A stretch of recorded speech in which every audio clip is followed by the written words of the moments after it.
जो माताएं श्रावण के सोमवार का व्रत करती हैं वो पशुपति व्रत मत करना।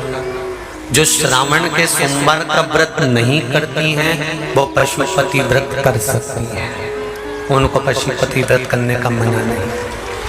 पर यदि श्रावण का व्रत आप पहले से करते आ रहे हो, श्रावण महीने का व्रत करते आ रहे हो, या श्रावण के महीने में तुम सोमवार करते आ रहे हो, तो फिर पशुपति व्रत ना करते हुए इसको 1 महीना, भले 2 हुए हो, 3 हुए हो, 4 हुए हो, रोक दो। फिर अगला जब श्रावण पूर्ण हो जाए फिर जो सोमवार आए फिर चालू कर दो। पर अगर श्रावण का व्रत करते हो तो, और अगर श्रावण का व्रत नहीं करते हो तो पशुपति व्रत चालू है, मना नहीं। श्रावण के महीने में जल चढ़ाने के पात्र 2 कर लो। कितने पात्र कर लो? जम के बोलो जरा। 2 पात्र कर लो, भले 2 हाथ में लेकर मत जाओ, एक के ऊपर एक कलश लेकर जाओ। एक बेलपत्र शिव को अपनी मनोकामना कर कर रोग धोग बीमारी तकलीफ कष्ट दूर करने के लिए शंकर के शिवलिंग पर अगर बन सके तो मंदिर में, आप लोग तो यहाँ हैं तो देवाधिदेव महादेव कंकर शंकर को चढ़ाओ। और अगर बेलपत्र नहीं हो तो बेलपत्र जो चढ़ी हुई हो उसी को धोकर वापिस चढ़ाओ। वापिस और सावन का महीना है, दिल से बाबा को रिझाओ। एक बार बाबा देवाधिदेव महादेव भगवान शंकर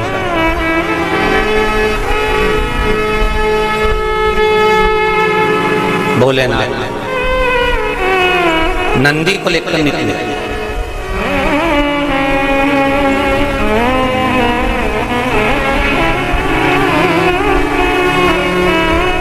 और नंदी को लेकर जब भोलेनाथ जी चले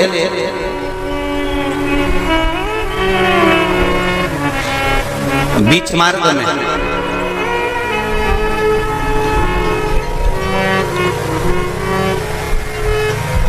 जिस चंचुला देवी का पति बिंदु के प्राण छूटे थे, और जो चंचुला देवी माता पार्वती की सेवा में लगी हुई थी, वो चंचुला देवी का दर्शन भगवान शंकर को और शंकर भगवान का दर्शन चंचुला देवी को। अब देखिएगा जरा कथा पर विशेष ध्यान रखना। श्रावण महीने की शिव महापुराण की कथा कह रही है कि नारी का अखंड सौभाग्य कैसे रह सकता।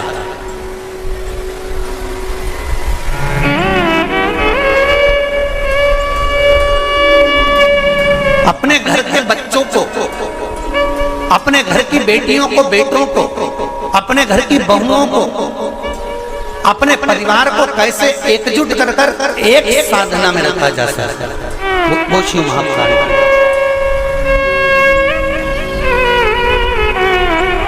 महाराज बीच में चंचुला देवी देखी, नंदी पर बैठे बाबा भोलेनाथ चल चल चल, और आराम से देवाधिदेव महादेव जा रहे थे। नंदी अलमस्त होकर चल रहे थे, हाथ में बाबा के त्रिशूल त्रिपुंड मस्तक पर भस्म रमाए हुए, जटा जूट बांधे हुए, मस्तक पर सुंदर चंद्रमा है, और गंगा की धार बहते बहते देवाधिदेव महादेव चंचुला के सामने आ गए। चंचुला वो जिसका पति बिंदु प्रेत योनि में पड़ा हुआ था, और बेदब्य था उस चंचुला ने धारण कर कर रखी थी, उसका पति जीवित नहीं।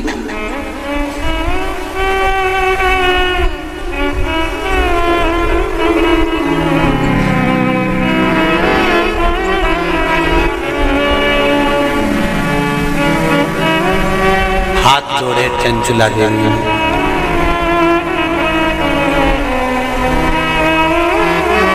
और निवेदन करा, महाराज मूल मंत्र का स्मरण करेंगे। बाबा देवाधिदेव महादेव से प्रार्थना करेंगे कि हे भोले बाबा, हे शंभु बाबा, हे कैलाशी, हे अविनाशी, हे ओघड़दाना, हमारे मन की मनोरथ को पूर्ण करें। श्री शिवाय नमस्तुभ्यं, श्री शिवाय नमस्तुभ्यं, श्री शिवाय नमस्तुभ्यं, श्री शिवाय नमस्तुभ्यं, श्री शिवाय नमस्तुभ्यं। शिव महापुराण का ये मूल मंत्र। शंकर भगवान की पुराण तुम्हारे सम्मुख में है, भले आस्था चैनल पर कथा सुन रहे हो, फेसबुक यूट्यूब पर सुन रहे हो, चाहे ये कुमरेश्वर बाबा की पावन धरा पर ऑनलाइन शिव महापुराण की कथा को श्रवण कर,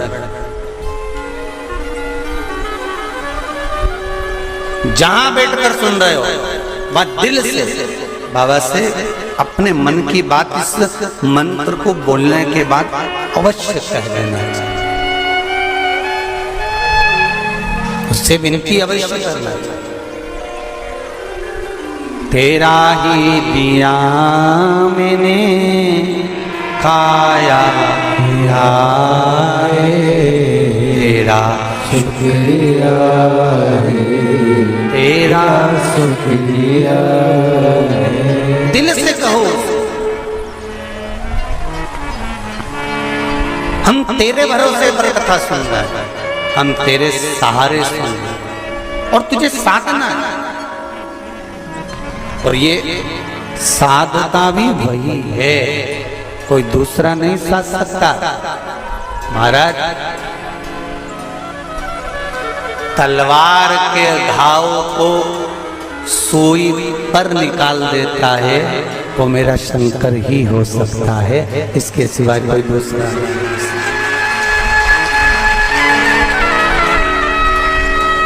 तलवार के घाव को अगर सुई पर निकाल रहा है तो वो शिव है। चंचुला,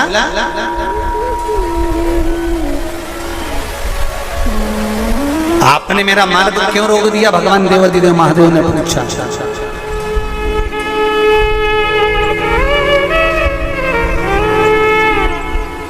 आपने मेरा मार्ग क्यों रोका है? इस मार्ग को रोकने का कारण क्या? किस लिए रोका है? चंचुला देवी की आंख में जल भरा हुआ।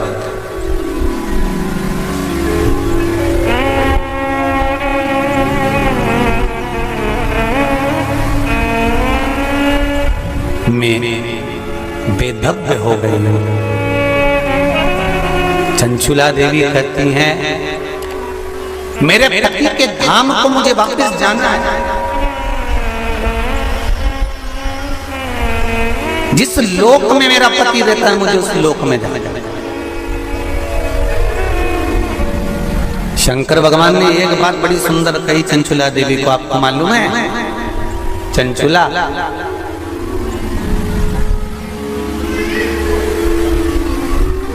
देवता भी बैकुंठ में बैठकर सुखी नहीं है।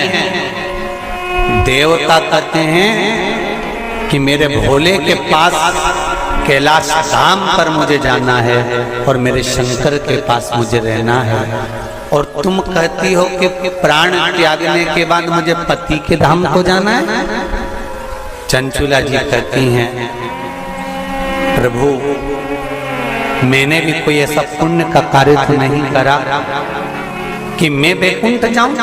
तो इससे अच्छा है मेरा पति जो चोरी करता था, छल करता था, बेईमानी करता था, कपट करता था, प्रपंच करता था, और वो जिस जगह पर है, बोले वो नरक में है, कहाँ है, मैं तो उसके पास में जाना चाहता हूं।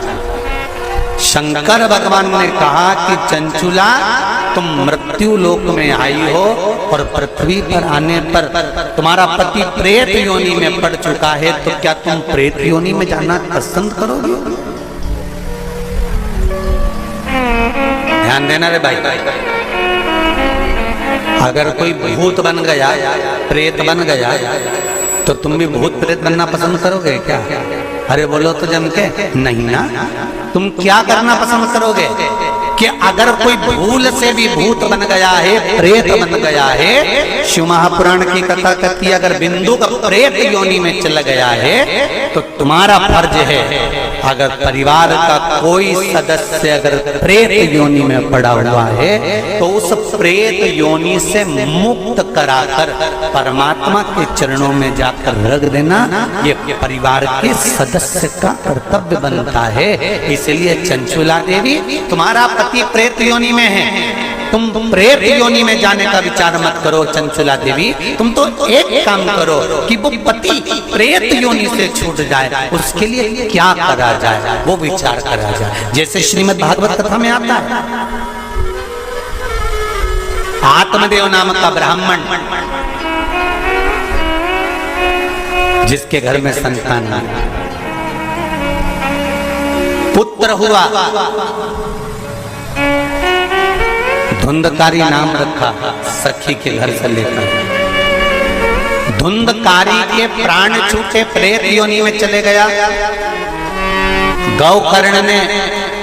गौकर्ण को मालूम पड़ा कि मेरा भाई प्रेत योनि में पहुंच गया है, तो गौकर्ण ने तर्पण आदि क्रिया करना प्रारंभ करी, भजन करना प्रारंभ करा, कीर्तन करना प्रारंभ करा, स्मरण करना प्रारंभ करा, मंत्र जाप करना प्रारंभ करा। और गौकर्ण ने उस मंत्र जाप के बल पर, उस भागवत कथा के बल पर, भगवान के बल पर, भगवत भजन के बल पर अपने भाई को प्रेत योनि से मुक्त करा दिया। एक बात आपको पहले भी कथा में कही है, आज फिर कह रहा है, शिव महापुराण की कथा सुनकर जो जहां से निकल कर जाता है उस जगह पर जितनी जीवात्माएं कहीं एक्सीडेंट में, कहीं गर्भ में, कहीं कैसे ना कैसे शांत हो जाती हैं, वो जीवात्माओं पर हमारे शरीर की तरंग जब लगती है, जो कथा सुनकर जाता है उसके शरीर की मात्र जो हवा लगती है, छूकर जाने वाली हवा, उसके द्वारा भी कोई प्रेत योनि में पड़ा हुआ होता है तो उसकी मुक्ति हो जाती है। ऐसी शिव महापुराण, उसका भी मोक्ष हो जाता है। इसलिए ऋण मुक्तेश्वर महादेव मंदिर उज्जैनी में लिखा हुआ है कि शिव महापुराण एक पीढ़ी को या 7 पीढ़ी को नहीं तारती। शिव महापुराण की कथा 71 पीढ़ी को तार देती है, वो शंकर की पावन कथा है। ये शासन नहीं, शिव महापुराण की कथा सुनकर जाते जाते जाते जाते जिस मार्ग में जितने जीव हैं उनका कल्याण।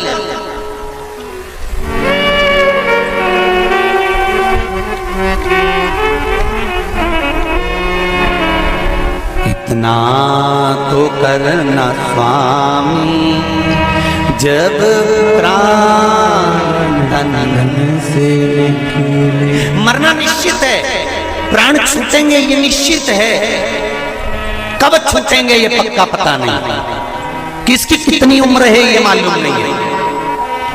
तो एक काम तो कर सकते हैं, भगवान से प्रार्थना तो कर सकते हैं कि बाबा ऐसी कृपा करना, ऐसी दया करना, मेरी ऐसी बुद्धि करना कि तेरा भजन करते हुए, तेरा दर्शन करते हुए, तेरा कीर्तन करते हुए, तेरा मंत्र जाप करते हुए मेरे प्राण छूट जाए। इतना तो करना स्वामी जब प्राण से निकले, गोविंद नाम ले जब प्राण से निकले। भगवान से इतनी प्रार्थना जरूर करना कि तेरे भजन करते करते, तेरा स्मरण करते करते, तेरा मंत्र जाप करते करते, तेरा कीर्तन करते करते, तेरी कथा श्रवण करते करते, दान पुण्य सत्कर्म करते करते, तीर्थ आदि करते करते, गंगा का स्नान, यमुना का स्नान, सरयू का स्नान करते करते, सारी पुरियों का स्नान करते, पूजन करते करते मेरे प्राण तीर में समा जाए। इससे बढ़कर कोई सुख जीवन का नहीं हो सकता, इससे बढ़कर कोई आनंद नहीं हो सकता।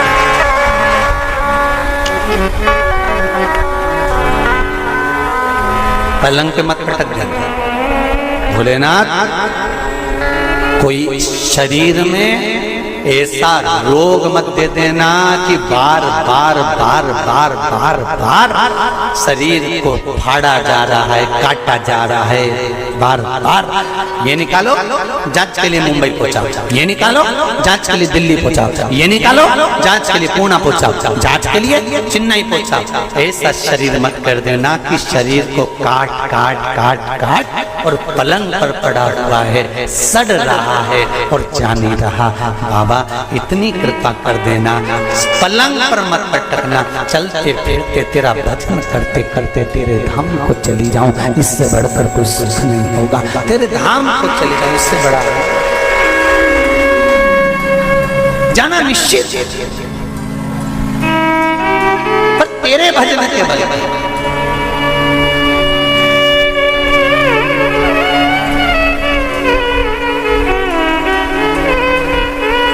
महाराज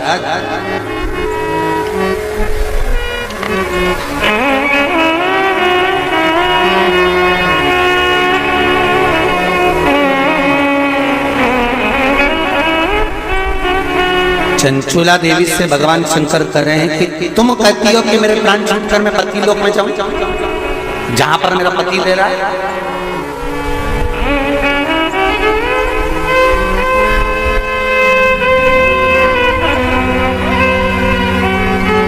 ध्यान दो, इसको और सरल तरीके से समझ लो। पति मदिरा की दुकान पर बैठ रहा है और पत्नी अपनी सास से कह दे मैं तो वही रहूंगी जहां मेरा पति रह लिया है। जम के तो बोलो जरा, जहां मेरा पति रह रहा मैं तुम्हारा रहूंगा। पति मदिरा की दुकान पर बैठा है, मदिरा का नशा कर रहा है, तो क्या पत्नी माजा का नशा करेगी? अरे बोलो जम के नहीं। शिव महापुराण का यह संवाद याद रखना। शंकर भगवान चंचुला देवी से कह रहे हैं पति के लोक नहीं, पति अगर प्रेत योनि में पड़ा है तो उस योनि से छुड़ाकर शिव लोक में पति को लेकर आ और खुद भी शंकर की शरणागति ग्रहण कर ले। पत्नी धर्म पत्नी वो होती, धर्म पत्नी वो होती।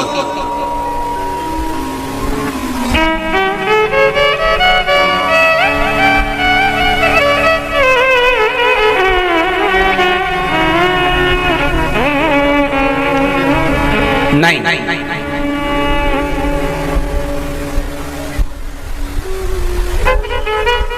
तुम अगर मदिरा की दुकान पर बैठोगे तो मैं भी बैठूंगा, तुम जुआ खेलोगे तो मैं भी खेलूंगा,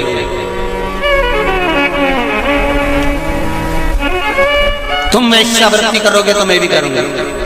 ये धर्म पत्नी का तरीका नहीं है।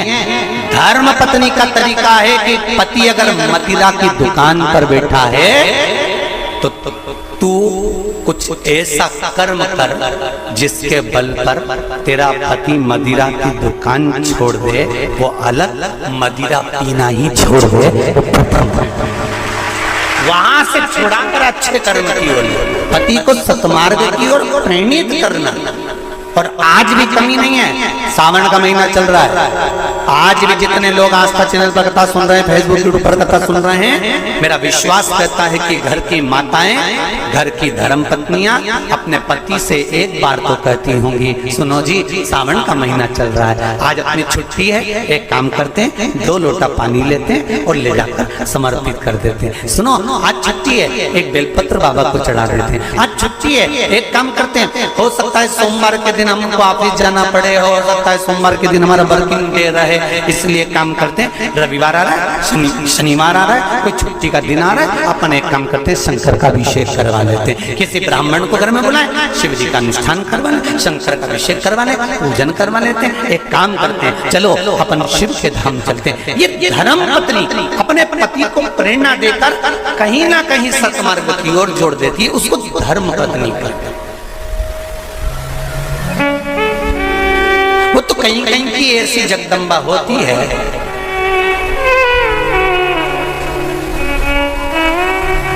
पति अगर गलत भी करता है ना तो वो कभी नहीं कहती कि तुमने गलत काम करता रहा, क्योंकि वो सोचती नहीं है ना।